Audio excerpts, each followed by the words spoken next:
Donald Trump vient de décider des barrières douanières de 25% vis-à-vis des Européens. Et il a aussi une incarnation technologique et qui est majeure. Parce que je pense que c'est l'objectif le plus important aujourd'hui pour l'administration Trump et pour les techno-entrepreneurs américains. C'est de prendre possession des esprits européens.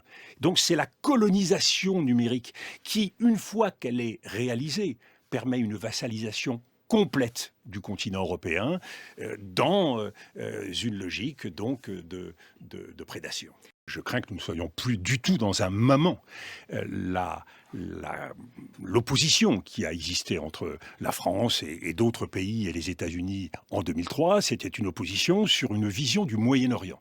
C'est une opposition face à des néoconservateurs qui avaient en tête un rêve fou de, par la force militaire, par le changement de régime, réenchanter le Moyen-Orient et imposer la démocratie. C'était absurde, on leur a dit depuis le premier jour, ça devait créer le chaos et ça a créé le chaos et le terrorisme international qui a été décuplé. Aujourd'hui, nous sommes dans quelque chose qui est beaucoup plus structurant. C'est pas juste une poussée de fièvre d'un président américain, c'est une véritable nouvelle vision du monde.